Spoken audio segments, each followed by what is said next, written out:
CBS News said originally, this is just 2 days ago, that they paused their posting on Twitter over quote unquote uncertainty on the platform due to Elon Musk's, being in charge of it out of an abundance of caution. So this is first of all hilarious because CBS doesn't want to post on Twitter yet. CBS is active on TikTok, which is a Chinese spy app that counts the keystrokes and looks at the phone and collects all the data of every user. So Twitter, too dangerous. Chinese Communist Party data collection app, A-OK. Obviously, by the way, TikTok should be banned. But then, of course, CBS comes back to Twitter. They say, after pausing for much of the weekend to assess the security concerns, CBS News and Stations is resuming its activity on Twitter as we continue to monitor the situation. They can't stay away. They just can't stay away. We have Benjamin Wittes, who did the exact same thing. He said, I do not intend to share a platform with Donald Trump again, at least not more than I have to. I will not exit Twitter entirely as I have lawfare content to promote, and Twitter's useful for many things. That said, I don't plan to spend time here anymore for purposes other than reading news and promoting our work. For those who wish to follow my work, thoughts, and silliness, I'll be migrating more of that to blah, blah, blah, blah, blah, other platforms. And then, of course, first thing the next morning, he posts what? Just a meme. Now, listen, this guy, Benjamin Wittes, I debated this guy on a Newsweek debate podcast over vaccine mandates a couple months ago. And let's just say, not the brightest star in the sky. Driven by fear, I think, is how I would analyze his thought process.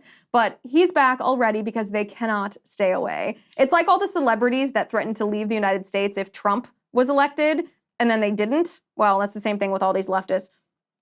Paul Ryan didn't comment directly on the Twitter aspect of it. This is former House Speaker Paul Ryan.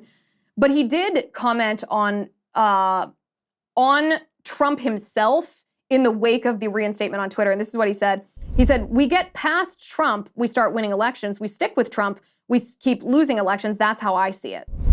The way that I see Paul Ryan's statement here is more of the same from Republicans. If you don't acknowledge the reality of the political enemy we face, you will not fight well. Paul Ryan is a prime example of this. He's probably a nice guy, I don't know.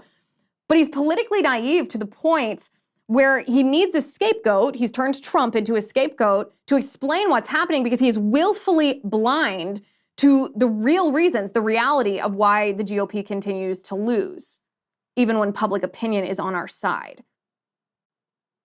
This is one of the most important parts of Twitter, is it allows us, the people, not just to be defined by the narratives of the political elite, people like Paul Ryan, but to speak amongst ourselves as a movement.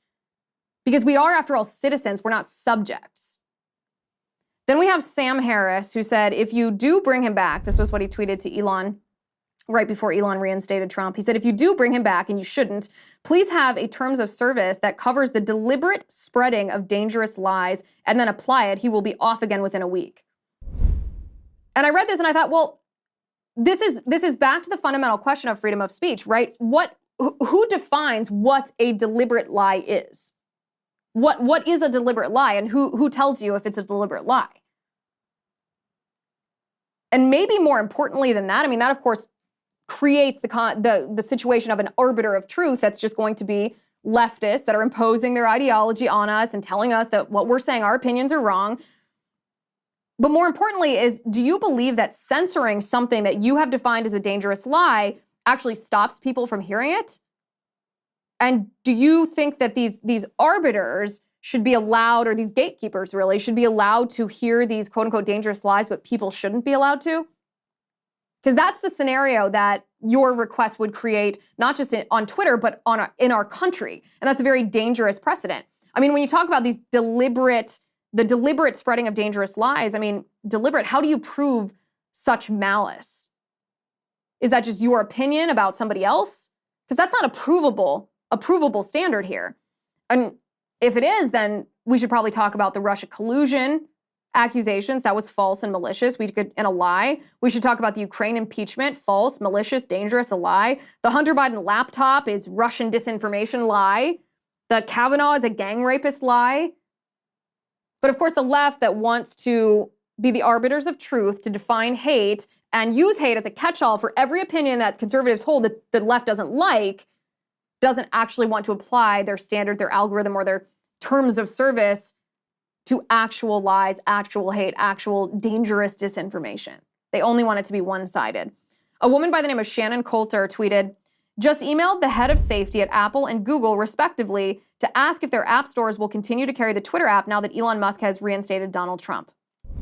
Remember, this is exactly what happened with Parler. And I predicted this a long time ago. When Elon said he was considering buying Twitter, I said, do you have a plan for what you're going to do if they try to Parler you? Which is taking the app out of the Apple Store, off Google Play, unless you enforce terms of service that Apple and Google, who are very leftist organizations, set as the standard of your business. I hope Elon Musk has thought about this, but it's a reminder that the left will stop at nothing to stop Elon Musk from doing what he's doing, which shows us the importance of what Elon Musk is doing. Because the left wouldn't care about this if it was just a little vanity project. The left would not care about this if it was annoying but not really a threat. The reason the left is going to the extent that they are to try to stop Elon Musk from restoring free speech is because you and I, sharing reality with each other, is so great a threat to their corruption that they have to stifle free speech, or else they know that it will be the end of their political conspiracy.